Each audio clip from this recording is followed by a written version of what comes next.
Hej, og velkommen til episode 2 af Minecraft.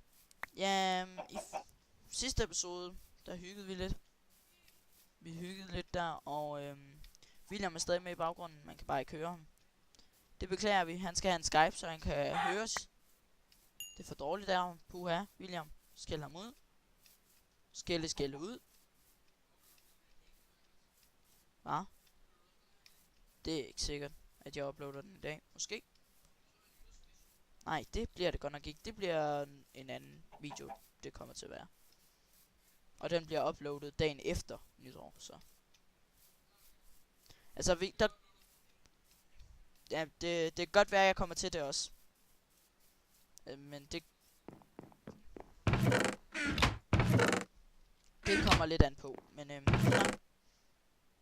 jeg skal have sat lidt orden på de her kister, fordi at vi kan jo ikke have, at det ikke er ordentligt. Så vi tager lige 4 pinde. 2 skilte kun. Nå, nej, 6 skilte. Det er faktisk godt nok. Og så skal vi se. Hvad skal den her kiste hedde? Den skal hedde træ. Og sten. Sten. Hvad skal den her kiste hedde? Den skal hedde mining stuff. Nej, M-I-N-I-N-G stuff.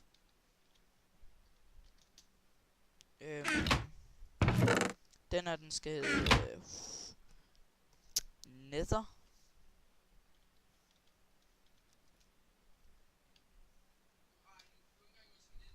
Nej, det er lige meget, at jeg ikke er noget af det. Altså, kan du huske det her, William? Nether shit.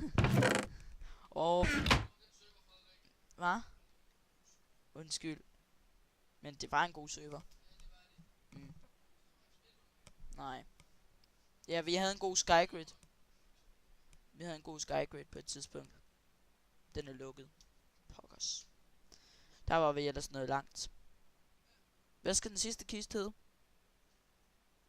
Vi har 3 sten mining stuff. Nether shit. Planter. Planter. Okay, sådan her. Hvad med mob drop? Skal vi ikke også have en kiste til det? Jo, den hedder planter og mob drop, den her. Hey, de har puttet, hvad hedder det? Når man smadrer skiltet, så har de puttet pixels på. Så. Nej, det er de vist.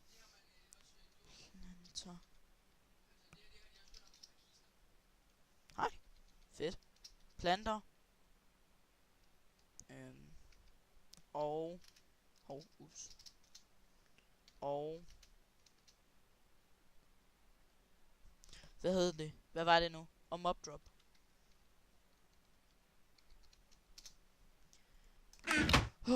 Ja, så skal vi bare have lagt de ting ned i de forskellige kister. Jeg skal have et orden i det her, mand. På et tidspunkt.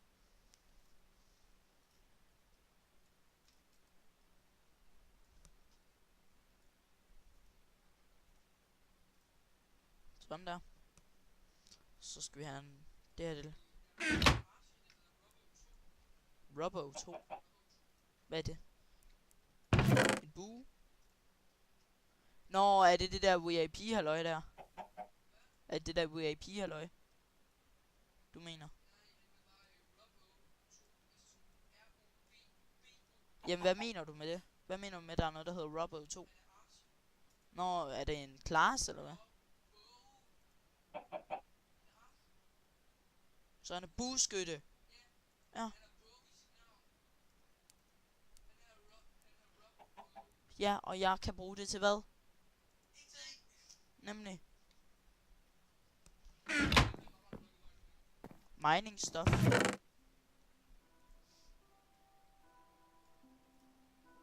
Vi skal høre musik. Så godt for jer.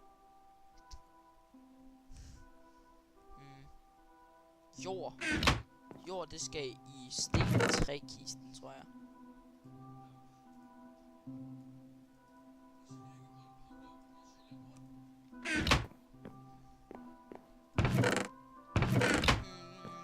cactus shit har vi noget til.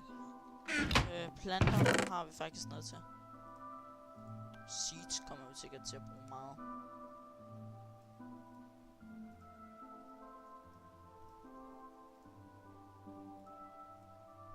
Sådan der. Det var faktisk det. Nej, vi mangler lige 4. Vi finder orden på det på et eller andet tidspunkt. Jeg gider ikke til at ordne det lige nu. Fedt.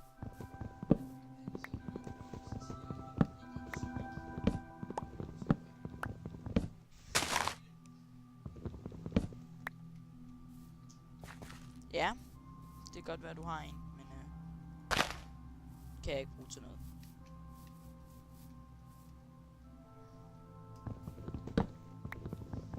Det er sådan meget godt spil, det her. Nej, det her. Altså Minecraft er det er jo det samme. Jamen, det er det samme.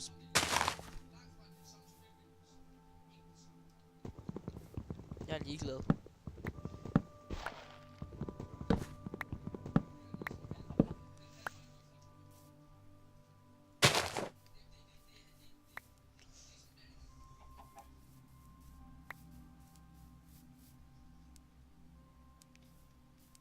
I have saved that pie, and now I can't everything, and nothing can touch me. I'm pie, and nothing can touch me.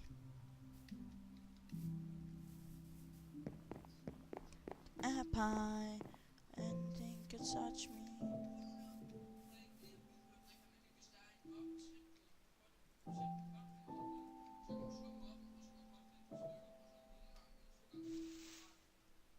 Fedt.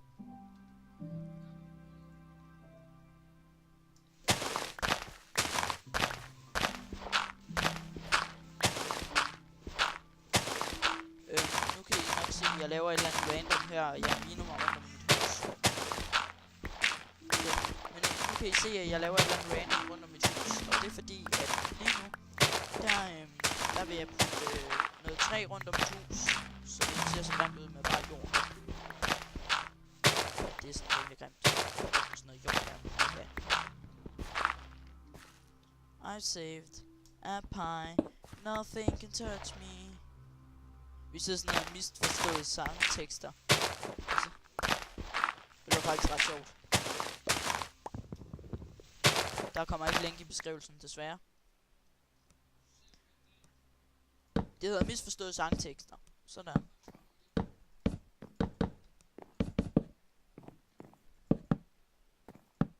Er det bare... Ser det her pænt ud, William? Jeg skal lige være færdig. Nej, jeg laver sådan, at det ikke ser så mega grimt ud. Men jeg er usikker på, om det faktisk ser grimt ud med det her. Nej, jeg gør ikke. Jamen, jeg gider ikke lave en voldgrav. Nej. Så må jeg dø. Hold kæft. Men er det her, ser det pænt ud eller grimt ud? William, ser det her pænt ud eller grimt ud? Hold kæft, og så sig det. Okay, det var godt. Der er ikke andre farver træ end det her træ.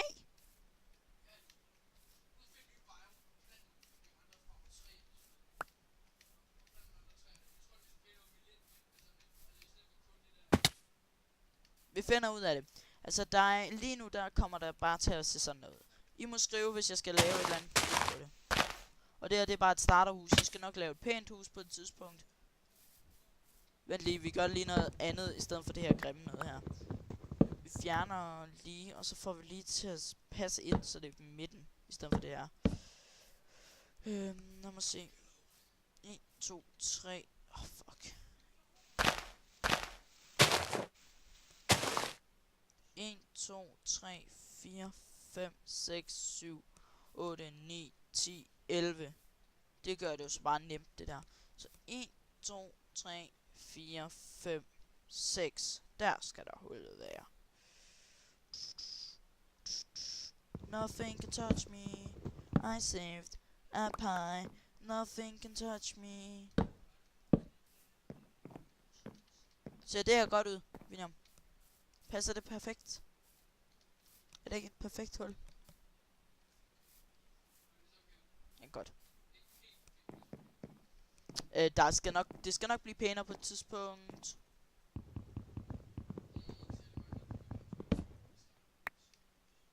Ej, nu er det så heller ikke første gang, jeg bygger et hus, det er jo.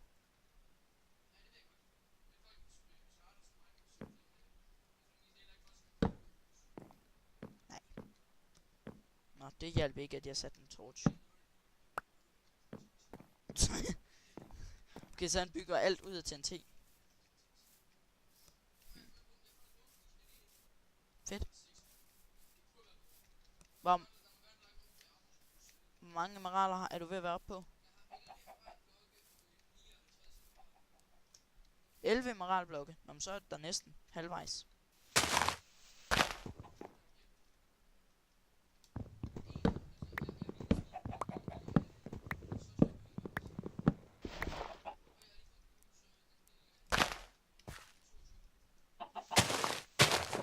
Nej, jeg tror ikke, jeg har brug for den. Jeg sælger den.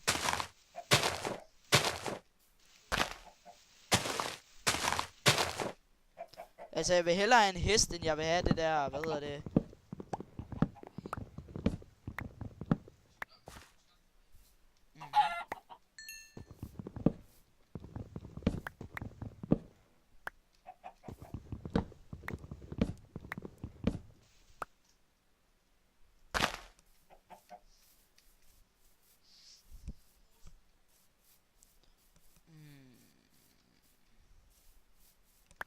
Nå.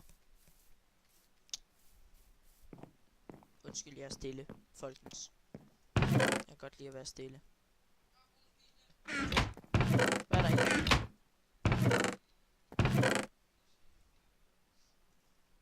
I saved a pie. Nothing can touch me. 13? Det var da også godt.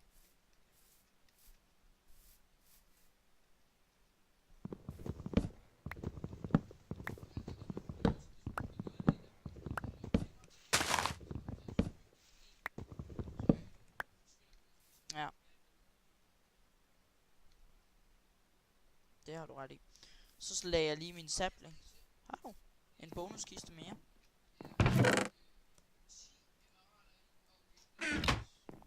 Emeralder.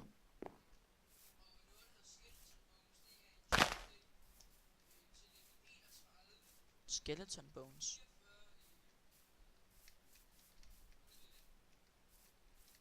Er den bedre end den du har?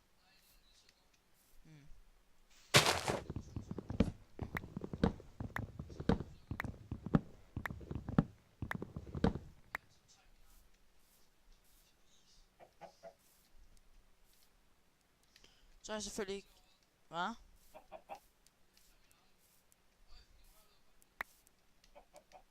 En emerald ud af en potteplante. Ja, jeg har godt forstået det, Jeg fortæller bare, hvad det er, du oplever på video. Nu når de ikke kan høre dig.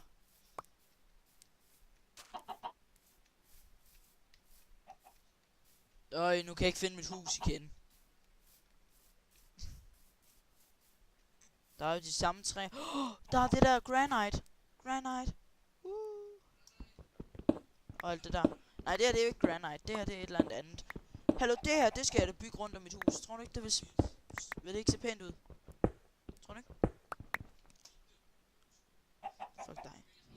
Vil det der ikke se pænt ud?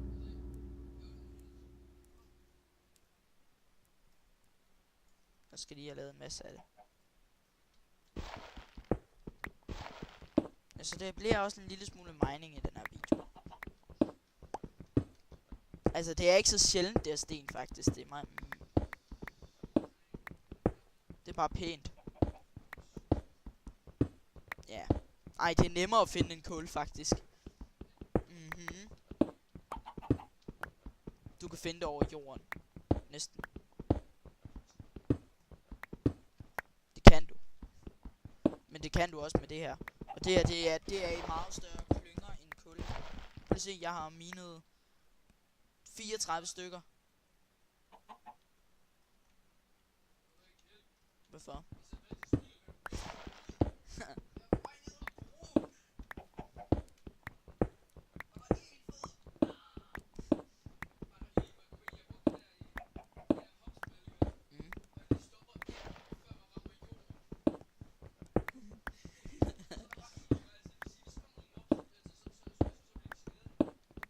Eller dør.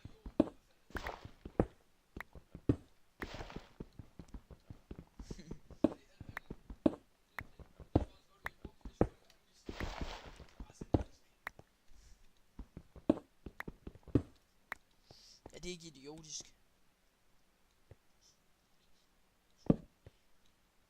Ej, jeg mangler en pickaxe. Jern! Jern! Jern! Jern! Hold kæft. Ikke poop. No poop. No poops in this jern.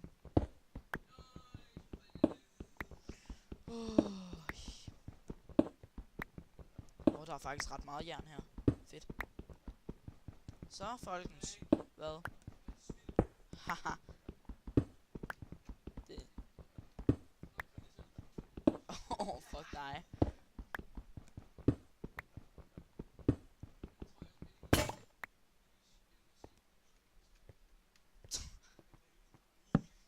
William. Altså, kan du godt lide din egen kanal? Eller vil du ikke være med i den? Ja, eller det er vores begge tos kanal. Skal du ikke disse den, vel? Du skal ikke disse din egen kanal.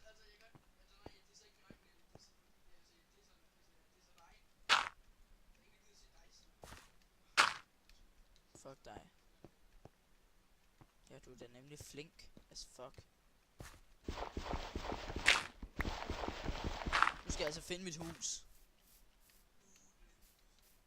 Nu kæft. De kan alligevel ikke høre dig. De ved ikke, hvad du siger.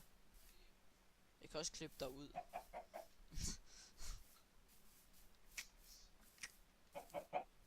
Med YouTubes klippeprogram. Stop dog med det, mand. Med faldet. Hvor er den?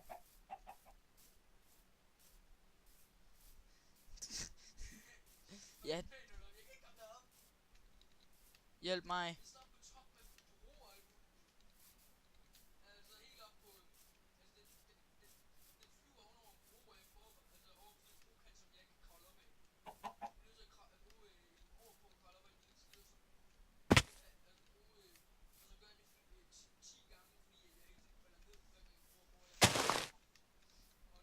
Jeg har fået mit hus, William.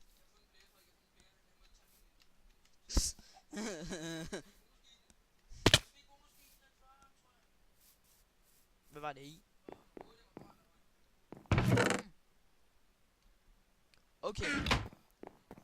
Nu skal vi altså have lavet en pickaxe. Jeg har brug for en pickaxe.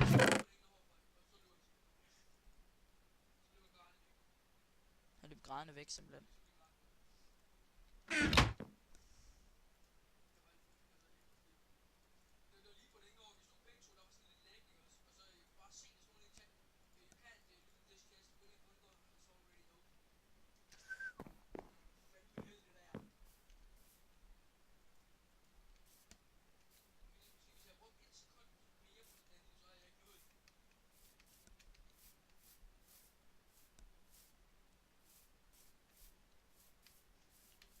Så du er god til Hunger Games måske?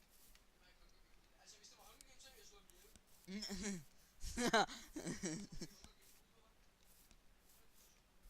Det er bare at så vil jeg slå ham ihjel. Bare for hver pris for at få den der kiste, bare slå ham ihjel. Det ved jeg godt. Jeg ved det godt. Nej, det er Hunger Games, stop. Ja, det er Hunger Games, det er baseret på Minecraft, sikkert. Det siger William. Det er William, der sagde det først. Jeg sagde det ikke. Det gjorde de faktisk ikke. Det tror jeg faktisk, du har ret i. Hey, jeg har fundet en svamp. Nej, en svamp. Mushroom. Mushroom. Altså en musgrå. Nej, en nej, hvad hedder det? Det hedder en mose.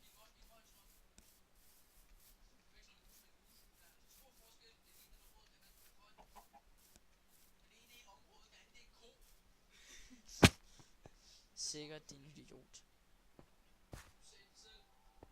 Og der er mere jern.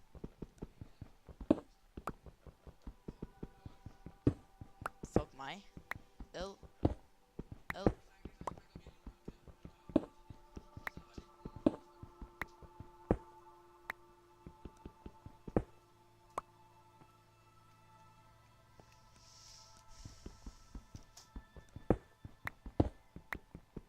Nå, jeg tror snart den her video den også er slut. Hey, vi skal lige kigge noget hurtigt. 2 sekunder.